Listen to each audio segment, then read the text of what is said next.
Okay, we've all been there, right? You're scrolling and you stumble into a comment section that's just a complete dumpster fire of negativity. But what if I told you that all that anger you're seeing online, it's often got almost nothing to do with the actual post? Today, we're going to dig into the hidden stress that's really behind all that online hate. I mean, it's a feeling we all know. You're just minding your own business, scrolling, and then bam, you see a comment that is just so needlessly cruel. It's frustrating, it's confusing, and you just have to ask yourself, why? Why would anyone say that? Well, it turns out there's a pretty clear psychology behind what makes someone hit send on that kind of thing. All right, so to really get the why, we've got to start with the how. I mean, what is it about being online that makes it so easy for people to just lash out from behind a keyboard? And what's really fascinating is how simple the reasons are. According to the experts, it all kind of boils down to this perfect storm. It's super easy and fast. There are zero immediate consequences. And of course, being anonymous is like having this invisible shield. So at the end of the day, it's not some act of strength or bravery. It's really just a sign of a massive lack of emotional maturity. And listen, this is probably the most important thing to remember.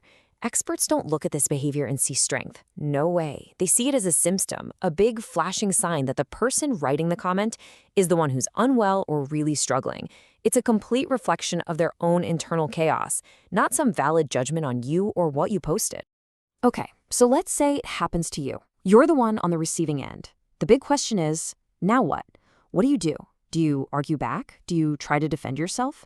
Well, the advice from the pros on this is surprisingly simple and direct.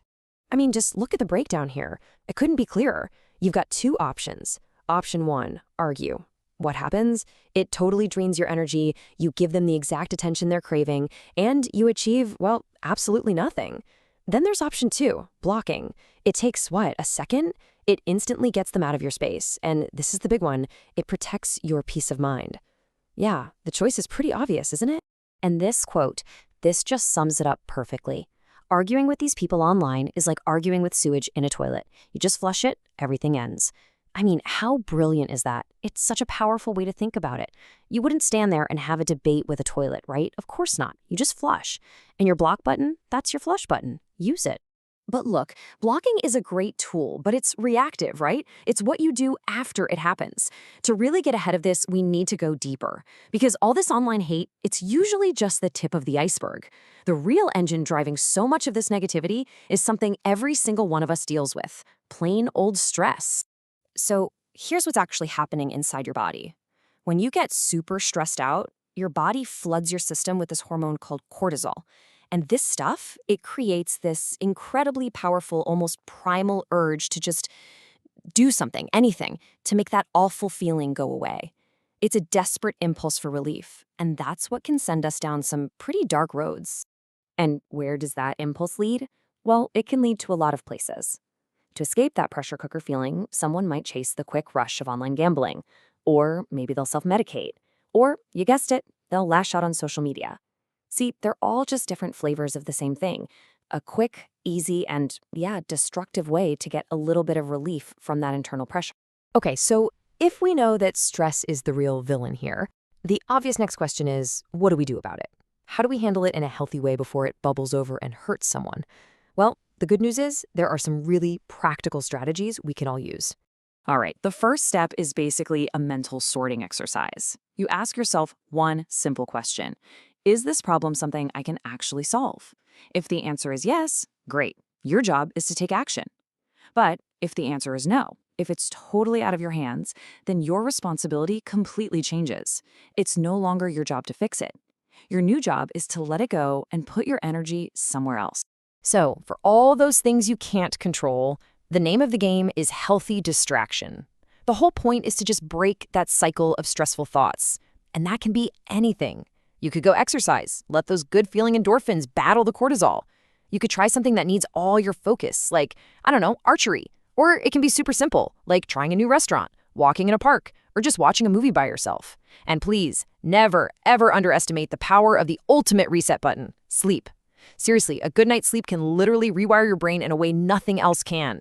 And that brings us to the last piece of the puzzle. And honestly, this might be the most important strategy of all for managing stress in the long run. It's all about remembering who you are when you're not, working. Look, we hear the phrase work-life balance all the time, right? It's almost lost its meaning. But what it really boils down to is this: recognizing that your job is a role you play. It's not who you are.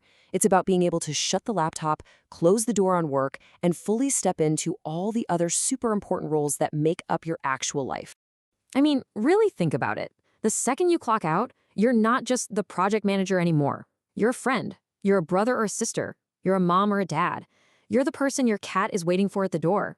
You're a gamer, a baker, a hiker. These things aren't just little hobbies on the side. They are essential parts of who you are, and they need your attention just as much as your job does. And that leads to a really powerful and sobering thought from one of the experts.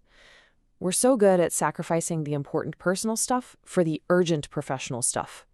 But putting off your real-life relationships, that can lead to a type of regret that you can never, ever fix. Some things just can't wait for tomorrow's to-do list. And really, that's what this all boils down to, isn't it? Taking the time to actively nurture all those other parts of your identity is your single best defense against being totally consumed by stress. Because when one part of your life is overwhelming, you have all these other meaningful roles to keep you grounded. So, I'll just leave you with this one question to think about. Beyond your job title and beyond your stress, who are you? Because the answer to that, it might just be the key to everything.